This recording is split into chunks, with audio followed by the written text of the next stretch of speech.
On the light properties, there's a new section called Value Blend. Let's make it active. The purpose of Value Blend is to provide a secondary source of content where you can blend its brightness values with the brightness values of the primary content. We have a choice of blend modes, which is add, multiply, over, low pass and amplify, and a range of relevant content, which is image, gradient, flat and box gradient. Let's start by using gradient and choosing blend mode multiply.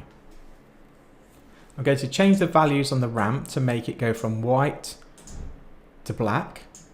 I'm going to change to a radial and I'm going to move it to the middle of the light.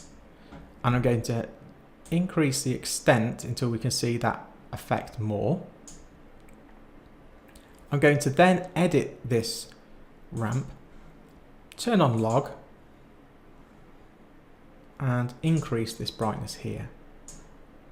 So effectively we've got a gradient starting in the center of the light, going to the edge, going from white to grey, and these values of this gradient are being multiplied by the brightness values in this content. So we're actually able to shape the light within this light content now. Additionally, you have a brightness control for this content so that you can increase the effect of this relative to the brightness of this content. So you can see as I press the plus, we go up one stop and we start to really boost the brightness at the center of this light, this softbox, giving it a nice hot spot. If I were to turn off Value Blend, you'll see that the light returns to its normal brightness values that are coming only from the image. And this looks a lot flatter.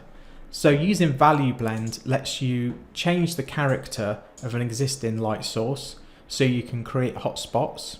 You can move them very easily.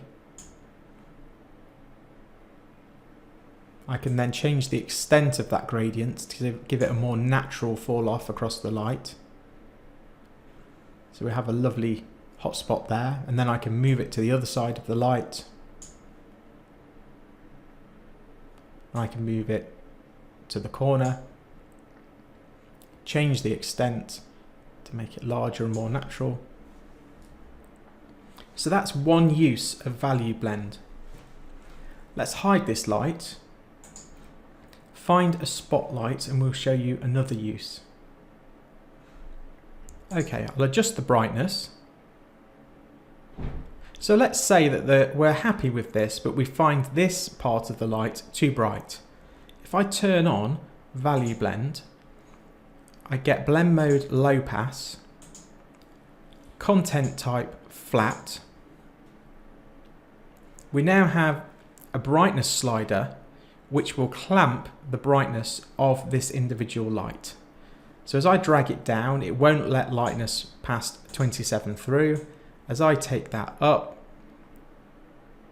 I can find a pleasing level where we clamp this really bright spot, but we'll leave the rest like that.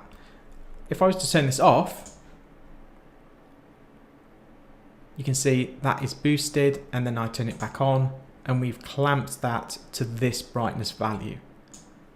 So that's an introduction to the new Value Blend section of the light properties in HDR Light Studio Carbon Drop 2.